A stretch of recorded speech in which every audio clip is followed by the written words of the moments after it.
Hello, everyone, and welcome to Pet Working. I'm Peter Kenseth, and I am here today with a longtime recurring guest, Greg Kean, SVP of Innovation and Nutrition at Wellness Pet Company, and continuing our coverage of wellness over the years. Greg has been kind enough to bring along Lina Gearity, who is new to the pet industry, but not new to insights and CPG. She brings a long background working at Procter and Gamble, and from what Greg tells me, she has propelled the insights division at Wellness to new heights in the 6 months that she's been there. So we are fresh off of Global Pet, and Wellness had a bunch of new launches at the show. Most notably, their protein bowls, a new entrant into the fresh shelf-stable category, alongside launch of Complete Plus health products, so kibble with freeze-dried inclusions. And then they also celebrated the 100th anniversary of Old Mother Hubbard, which was pretty cool. And there was a little party at the booth. But they were so popular at the show, we didn't get to do an on-site recording with them. So we're making up for it now. And happy to have Greg and Lina join me here on Pet Working. Greg, Lina, welcome to the show. And great to see you. And Lina, welcome to the pet industry. Thank you. Thank Thanks you. for having Happy us. to be here. Yeah. Yeah. So, as I said, big show for you guys.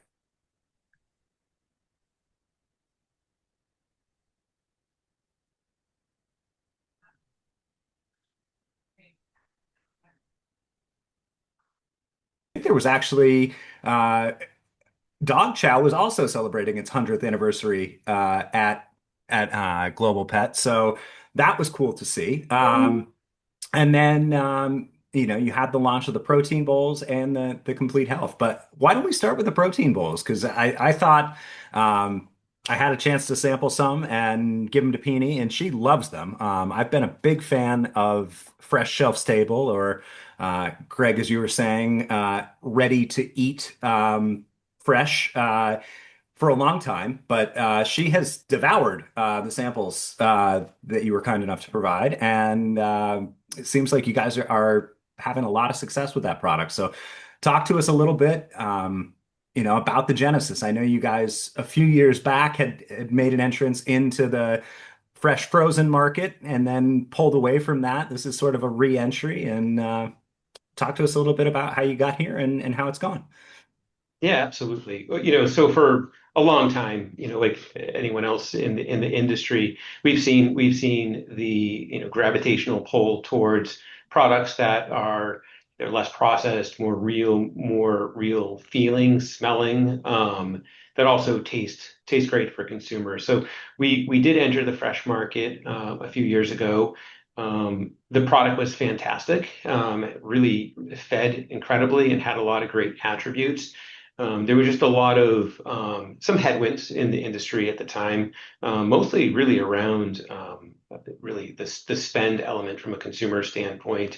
Inflation was increasing, and the cold chain supply costs, made it sort of a very difficult product to really get behind and support over the long term. So we did decide to exit that business, but we knew that the fundamental reasons why consumers were looking for products that had this brought either as a full meal or topping behavior, this freshness and real component was still very, very much important to consumers. So we sought out to create a product that was going to be more convenient than a frozen or refrigerated product, and really had a couple key fundamental things that we wanted to make sure that we accomplished with this product. Number one, it had to taste great, and it had to have great digestibility and nutritional quality for the pet. I mean, that's fundamental to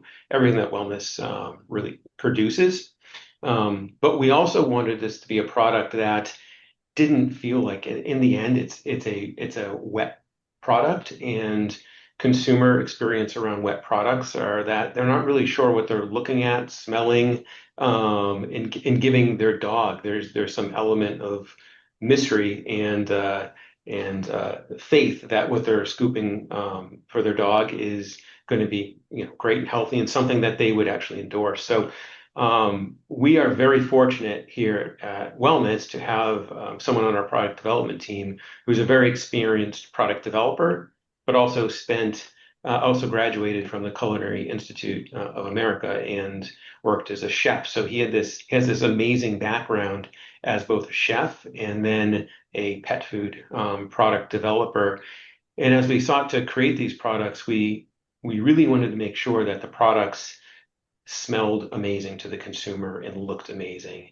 So we have eight varieties across six proteins, and these products, when we developed them, this gentleman Kyle, we tasked him with one important thing: with all these different proteins, using your culinary experience, pair sort of an herbal spice and aromatic, a set of aromatics that would pair well with those proteins that just really gave them an amazing culinary smell, something that the dog would accept, but that the human consumer would also be delighted as they open the pouch. And he did an amazing job with that. He spent a lot of time working through the manufacturing process and sourcing the right aromatics per protein. But ultimately, the products smell beautiful.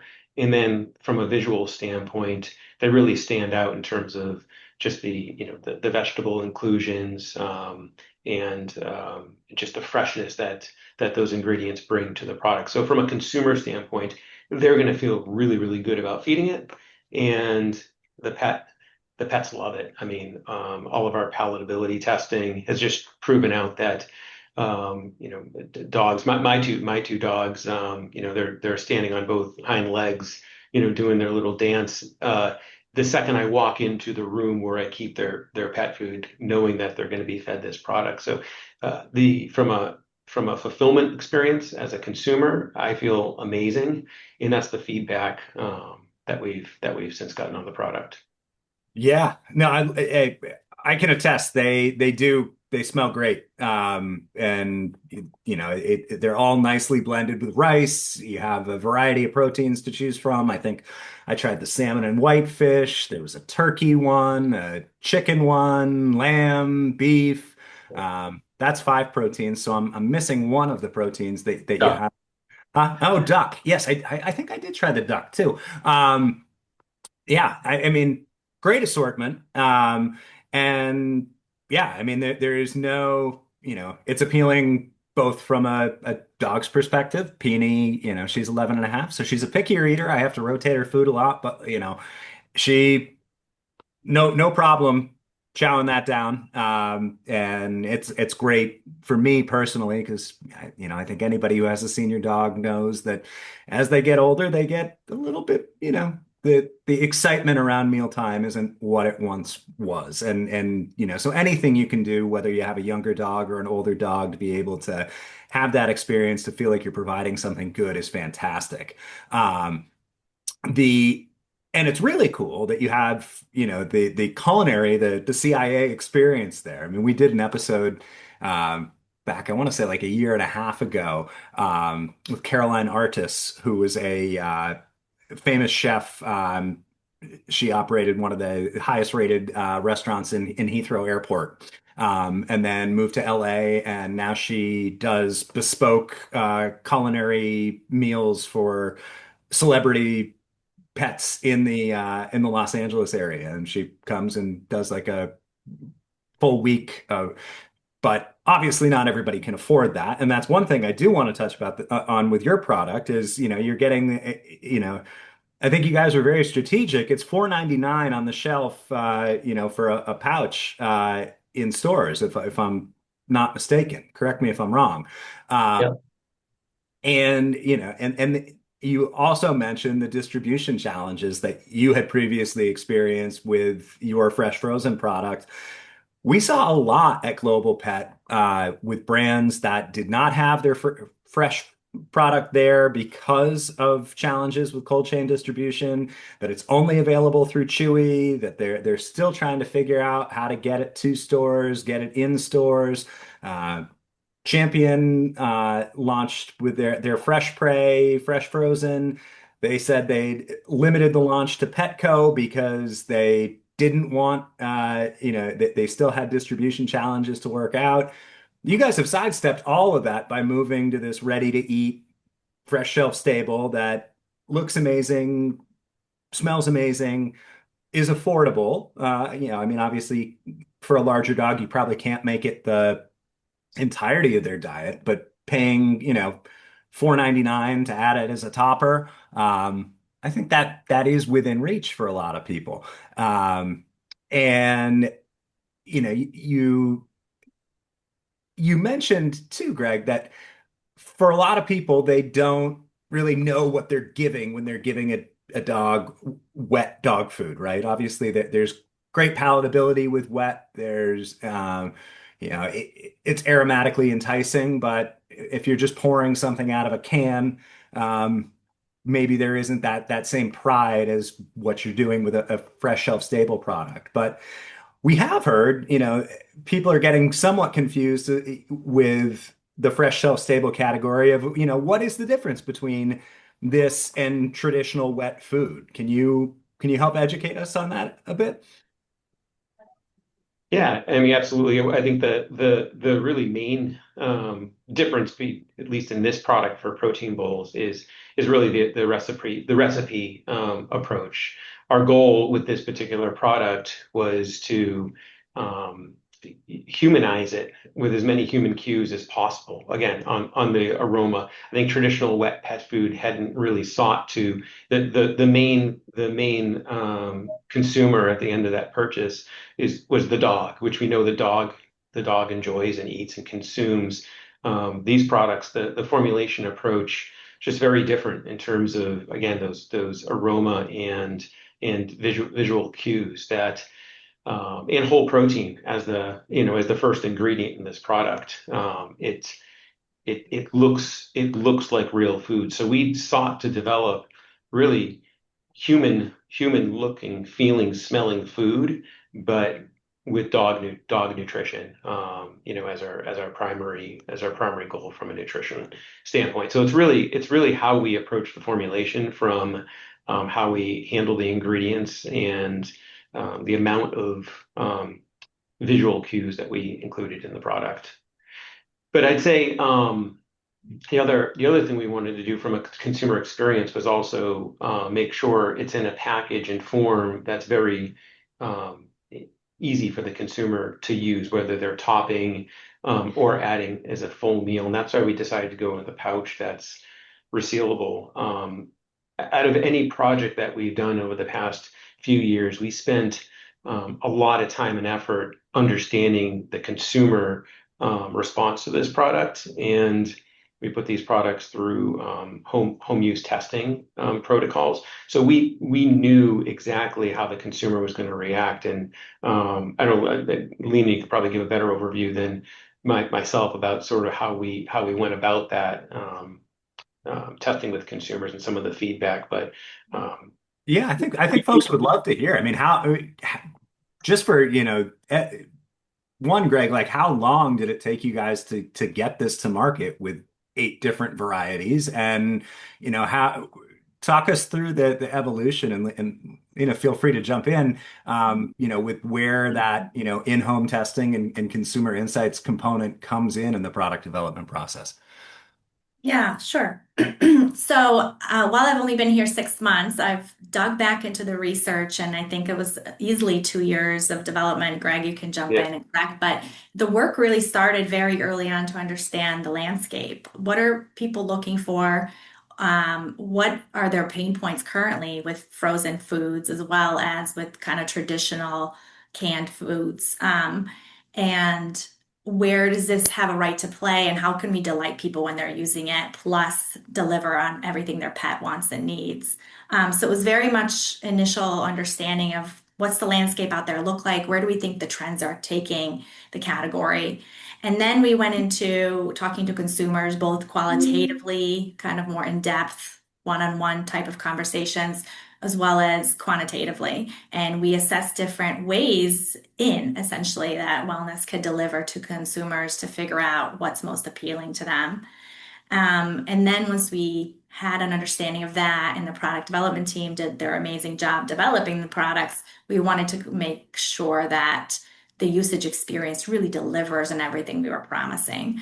And the things that we mentioned, not only does the dog get really excited about eating it, do they want to finish it, but also does the human like opening the product? How does it smell to them? Is it easy to take out? What's the experience like? Do they think it's a good value? Would they want to buy it again? So all of these things we wanted to evaluate so that when we launch, we really know that we're delivering products that are going to delight people and they want to keep using them. And we have been successful in doing that through all of our research. Yeah, no, I mean, I as a personal user of, a number of different fresh shelf-stable products, I can say you guys certainly hit it with being able to dispense out of the package. Mhm. That to me was one of the big things that jumped out is that, there are other, fresh shelf-stable pouches that I've used where, you're squeezing like a tube of ketchup to get it out, or you're, having to use a spoon, and not to say that they're not very palatable and they're not good products, but it's just I think it's the all of your formulas have sort of a rice component to them, and it makes it very easy for it to just all slide out of the package when you open it. And you don't have to refrigerate it, and it can stay in, on the shelf, but it aromatically, it's amazing. Um, I think we all are kind of becoming, attuned to the nutritional benefits of minimally processed food. Um, but you also said earlier, Greg, there is that convenience element, and to be able to just have a product on the shelf, be able to take it, tear it open, pour it out on top of your kibble or your freeze dried or whatever you want to feed is amazing. And I think that's one of the big pain points that we see with fresh refrigerated and fresh frozen. One, there's not that many fresh refrigerated products out there. I think it's just Fresh Pet and Blue Buffalo at this point. And then for all of the fresh frozen products, you've got to find the freezer space. You got to remember to take them out of the freezer. You got to be able to thaw it in the freezer and have enough time. And again, not to say that, dogs don't like those products, but that convenience element has really been what's put me in the camp of fresh shelf stable. Why, anything that can, I think in this day and age, limit, and be a time saver for people is a winning product. And, whether that's DoorDash or grocery delivery or microwavable rice on the human side, or being able to, deliver a ready to eat meal that feels like you're providing and is providing top quality nutrition. It's just a huge win. So I think it's a great product for you guys. Yeah. Well, we certainly, I mean, we're all pet owners and we feed our pets every day. And I'm feeding my dogs, at the end of the day. They're hungry, they're excited, everyone's coming home. My kids are, coming home from various practices or going off to practices. My wife is busy. We're all busy. So if we could alleviate some of that pressure for a consumer as they're, as they're feeding their dog, but also, loving their dog through this amazing product experience and giving them excitement, and they're finishing their bowl to completion because the food is so delicious. It's a real virtuous circle for everybody. But alleviating those small pain points, even if it's you're saving somebody 1 minute of time in that consumer experience with that package, that is really valuable to any pet owner. Yeah, Yeah. Well, I mean, absolutely. I was going to add, you're both very correct, and hearing this planning that people have to do about taking food out from the freezer to the refrigerator and wait a full day for it to thaw, or leave it a couple of hours out. That's time that people would rather not spend if they didn't have to, right? So those little moments add up, and it just in the reality of daily life and how busy everybody is, the less you need to ask of them in order to still deliver the experience they want to deliver to their dog, the better. And we did hear through research some of the kind of almost guilt that people feel about feeding their dogs the same thing day in and day out. So they are looking to really elevate the experience for them. They're looking to delight their dogs, but then also it has to fit into their daily realities and how they manage to do that. And so we try to be as thoughtful about that as possible, both making it shelf stable until they open and then they can refrigerate it to maintain the freshness, but also to give it the resealable feature. Because yes, some people will feed all of it at once as a complete meal, which it's designed to be, but then also others will want to top it and kind of save it and maybe give it as a treat or 2 days, 3 days in a row, top it on top of their kibble. So that resealability also means they don't have to transfer it and put it into another Tupperware, like with some other frozen products. And that saves them time, but also cleaning dishes. So all of these little things, they matter and they add up. I mean, I think anybody who is in a working household in America, especially a working household with kids, knows how important your time is. And, like you said, Greg, and anywhere personally, I find that I can shave a minute without compromising the overall quality of what I'm doing. I am 100% on board, because there's, they, I think the old adage goes, when you're young, you have all the time in the world, but none of the money. And then as you get older, it's, you have money, but not enough time. And it's 100% those trade-offs of, and just being able to have something that you can go to, that is prepared. To me, like, when I haven't actually had this happen. Whenever I have done frozen, fresh frozen, I have remembered to thaw it, but like, I can imagine that being a very stressful experience when you go feed your dog and then you realize, oh no, I forgot to take it out of the freezer. It's got to be akin to how I feel if you leave your kid's lunchbox on the counter and you drop them off at school and you're like, good. Now I'm going home and I'm getting the lunchbox and then I'm driving back to school and I refer to them as self-imposed penalties, right? It's like this is costing me time because I forgot. And we're also busy.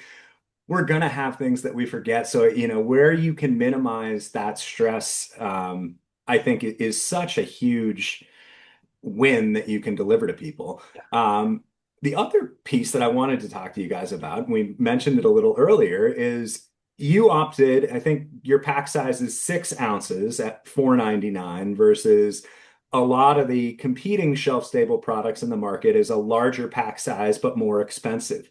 What played into that decision? Well, I'll kick it off here, Lina. Please add in. But part of it is that that entry price point into doing something really nice for your pet made it certainly that 4.99 price point is approachable. This size of 6.2 ounces is really a really nice sort of sweet spot in terms of somebody that has a smaller dog and just wants to feed one pouch, one pouch and open it and not store it. So even though it is easy to reseal in store, it gives somebody the opportunity to sort of turn it into a one feeding experience as well. And that size was really ideal for that experience. Yeah. I think it's great. I mean, it's reading the feeding guidelines on it. What I had settled in is I would either do a half cup of kibble or a half cup of freeze dried and then top it with 1 pouch for peony, and that was a meal. And done. She gets Yeah. good nutrition, and I mean, she's 70 pounds, so one pouch is not going to do it for the whole meal. But if you supplement that with a half cup of kibble or freeze dried, she's coming away with a good meal, and it's enticing and it's palatable, and um, I'm sure I could find ways to go cheaper, but at the same time, we want what's best for our pets, and this is I think a very economically, attainable option for a lot of people. It's Yeah. and particularly when we're seeing all the cost pressures and gas prices rising and inflation rearing its head again with all the things that are going on in the world today. It's nice to be able to have, some things that you can count on to be able to deliver that experience to your pets and not have it break the bank. So Mhm. Absolutely. And in addition to that, we did assess various sizes and prices, and we really tried to find that sweet spot that will please like small dog owners, medium-sized dog owners, and then also large-sized dog owners because a lot of times they tend to be using it more as a topper, just because of all the nutritional needs a larger sized dog has. They're eating a lot more food. So, that said, we're constantly looking at reviews, and we're so delighted to hear how many people love the products and have great things to say about it. But something that we are considering is do we go to a larger size and kind of always trying to listen to people and figure out does it make sense to, would it meet a different need? Does it make sense? So we are exploring future opportunities, I will say. cool, cool. Yeah, and Anything you Peter, can share about what you would go to if you went to a larger size? I think we're still honestly taking in feedback from the reviews. I'll tell you, Lena, I'm sure you do this too. I know you do, and several others here at the company. Reading these reviews have been, fantastic. It's a great way to boost your self-confidence. And quite honestly, it feels amazing to hear so many consumer experiences be so positive in terms of whether it's their senior dog that won't eat anything, but all of a sudden is now finishing their meal. When either as a full meal or a top. There's so many really amazing, heartwarming reviews, and this product is getting right now it's at 4.8 stars, which is amazing.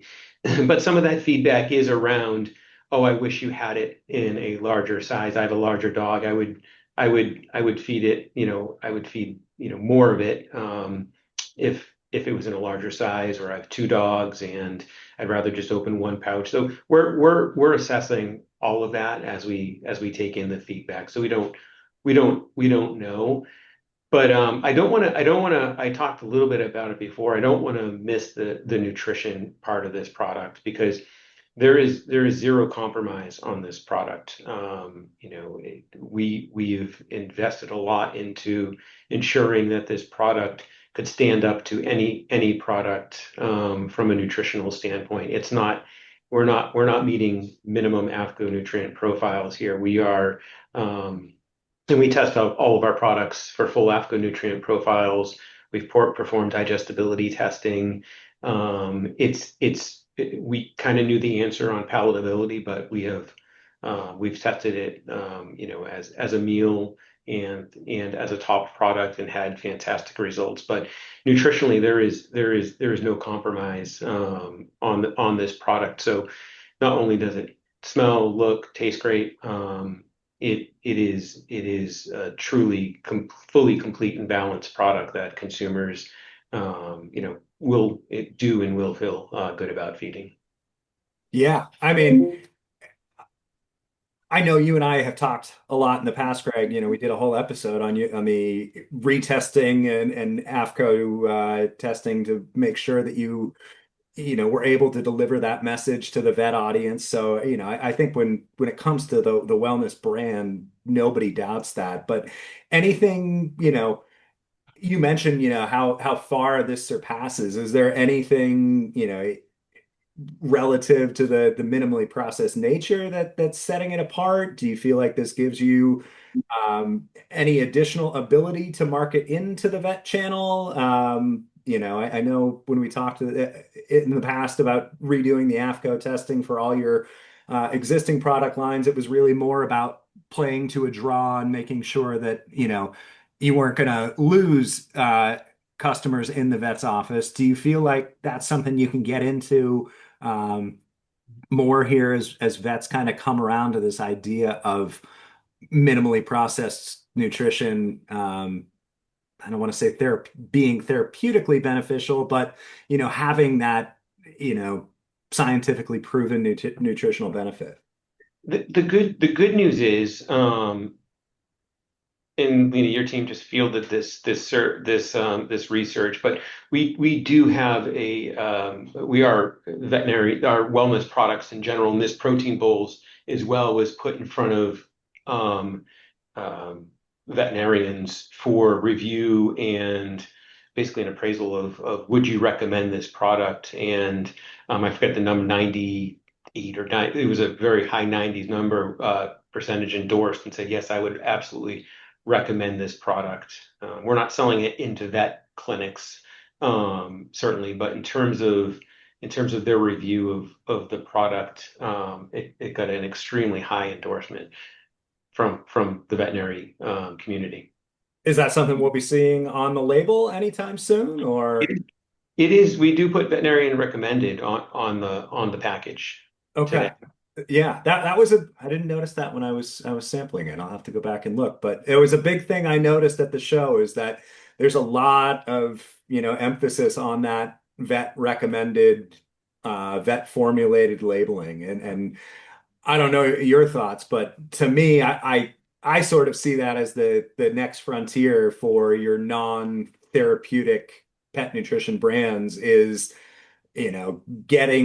getting that vet endorsement, that vet recommendation, as another channel to drive consumers to your brand. I don't know if that played into your strategy there or not at all. Yeah, I mean, everyone wants to do right by their pet, and I think the vets are the experts, so we trust them. They offer credibility, and so we want to make sure our products are exceeding veterinarians' expectations and they feel good about recommending them to their own clients. In addition, I think the rewarding thing for us also is seeing consumers notice that when they're feeding it to their pets. I mean, we're getting comments about how their digestibility of the products is excellent and they're seeing that into their own dogs and their energy. And it's also something that they're overtly commenting on. So they're seeing that health benefits actually expressed in their own dogs and noticing it and commenting. And like Greg said, with 4.8 stars, there's really not much to criticize, but we are paying attention to every comment and we really appreciate getting those. Yeah, and Peter, on the veterinary side, I mean, they are as Lena said, a very trusted source when people bring their pets in, and their not even endorsement, but their acknowledgement of yes, wellness is a good brand. I mean, we've been in the business for over 25 years, with a focus on nutrition and well-being for pets as our guiding principle. And we have earned that trust with veterinarians. I would love to have more endorsement, but I think that just comes with ensuring that they have the right level of information exchange with us to really make sure that they're not gonna promote or endorse anything that they don't have a little bit more information on. And that's something that we've been working on. It's not our primary focus. You could spend a lot of time getting there, but we are certainly grateful to have the trust that we have earned from veterinarians at this point. But I think there's more information and transparency that they're looking for, whether it's nutrient profiles, feeding guidelines, studies, like we presented our weight management research last year at a veterinary nutrition symposium, and just being more involved and getting out in front is really, really important to over time, really building that trust. Yeah, I mean, I think it's such a conundrum, right? Because the vet is so trusted, and obviously, that's what they do every day. They know your pets, but you talk to people in the industry, both on the vet side and on the pet nutrition side, vets don't, the majority of vets don't get a lot of nutrition education in vet school. I think, estimates I've heard is it's like 10 hours and, and there's only 200 or so board certified veterinary nutritionists in the country. So I think in a lot of ways, vets are relying on manufacturers to kind of present them with the data, to show them the AFCO trials, to, present the peer-reviewed research and studies and papers. And and I think that the brands that are able to um, most successfully articulate the nutritional benefits of their food, whether through AFCO studies or, presenting papers at symposia and conferences, could potentially have a pretty good leg up in that channel. So it's Yeah, I agree. But I am sensitive and empathize with the fact that veterinarians don't want to be salespeople either. They are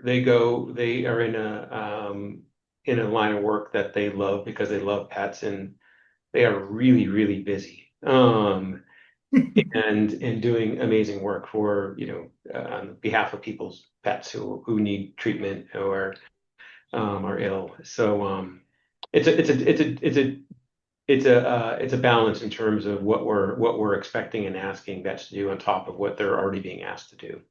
they're asked to do way too much. I mean, we've had a lot of discussions about vet burnout on this show, and like you said, first and foremost, I think the majority of your vets care about caring for your animal, making sure your animal is, in good health, that they're being fed appropriately, regardless of what you are, what brand you are feeding them.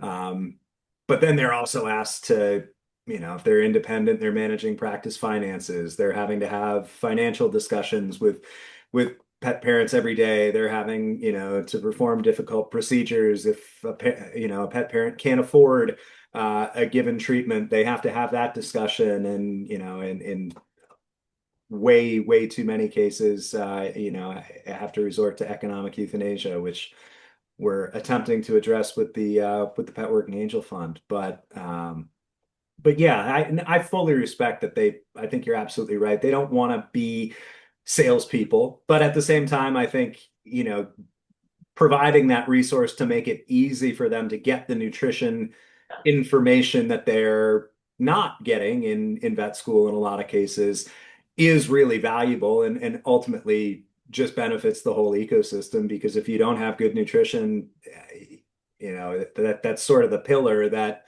good health is built upon. If you don't have a good immune system, if you don't have a good microbiome, if you don't have energy, or um, it doesn't really matter how many times you take your pet to the vet if you're not feeding them well and taking care of them well at home. Yeah.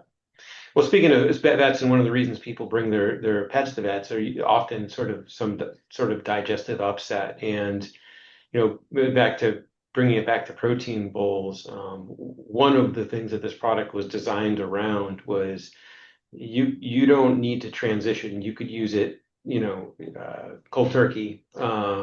Start using it, and it will not cause any kind of digestive upset, loose stool for the pet parent. So it's a very, very easy product from a transition standpoint to integrate into your pet's diet, which is great. Then you don't have to bring your dog to the vet for them some sort of digestive upset. Right. And I kind of wonder if that's a direction we're going to see more of the industry moving to more, because I think, the general wisdom, and maybe this is something, again, that we need to educate vets on is, I think the general wisdom has always been, oh, if you're going to transition diets, do it gradually over a 10-day period and mix in the new food. Um, I I have found, and maybe it is because I'm doing a lot of blends of and rotation in Peony's diet. She very rarely, if ever, gets digestive upset, except for uh, like clockwork every October and April when the weather changes. She has like 2 or 3 days where she won't eat and throws up. And then she goes back to normal. Uh, and after 9 or 10 years, I've learned that that's her normal. And we went through that last week. But I think, that there is a school of thought out there that, doing more rotation of proteins in your diet, and you guys have 6 different proteins across 8 different varieties in protein bowls, um, may actually be more beneficial to the overall health of your dog, because you're giving them different amino acids and, changing up the diet. And if you can do that, without digestive upset and can rotate quickly, contrary to prevailing wisdom, that has existed in the industry, how does that play out going forward? Yeah, it's interesting. Listen, any one of these products is going to deliver the right amount of amino acids, regardless of the protein. So in terms of getting, enough of any, whether it's the branched chain or any of the other important amino acids to the animal, they're gonna get all and everything they need from any given protein. I would like to see more research, and you probably need to start, with 2 groups of puppies and watch them over time. Is really understand, is there an aspect of rotational feeding in integrating more proteins that potentially mitigates any kind of food sensitivities to a particular protein over time. It's a little bit of just introducing, making sure those proteins are always somewhat familiar to the animals, biochemistry overall. I think there's something interesting potentially there, that could be important. But regardless, I think there are more pet owners with multiple types of products, certainly whether it's a base kibble and multiple toppers, where this behavior of feeding multiple things throughout the week is happening today, and products do need to be robust enough to withstand and not lead to some sort of digestive upset for the pet owner, because that's another whole layer of inconvenience that I've certainly lived through with one of my dogs that we have today, that we had to get over that hump. In fact, that's one of the reasons we created the sensitive.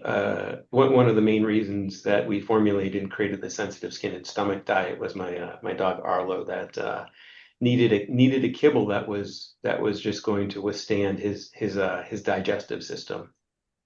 Hmm. I, I know you.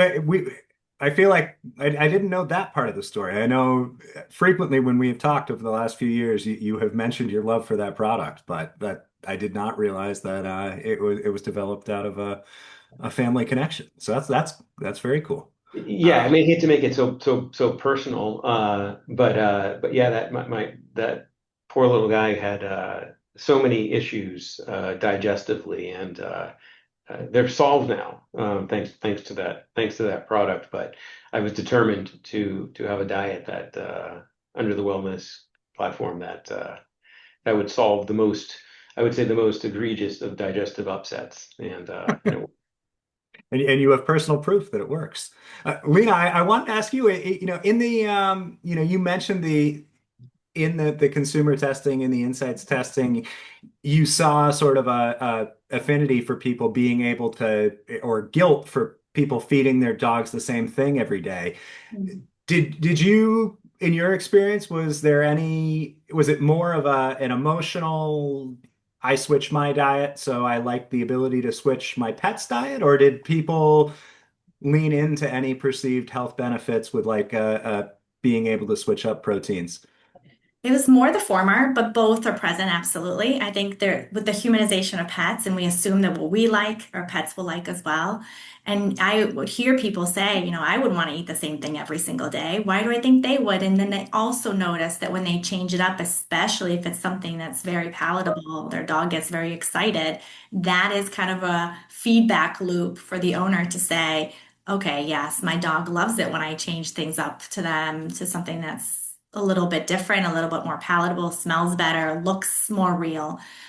So there's that whole element of I like variety. I think they like it based on how they're acting when I do it. So I want to do that for them. And then there's also kind of the rational, like belief that I think this makes sense, is that there's different macronutrients and micronutrients on different proteins and different varieties of foods. And just like we would like to eat kind of the pyramid, or there's that saying that you should eat the colors of the rainbow and try to get all of that into your own diet, people would like to offer that to their dogs as well.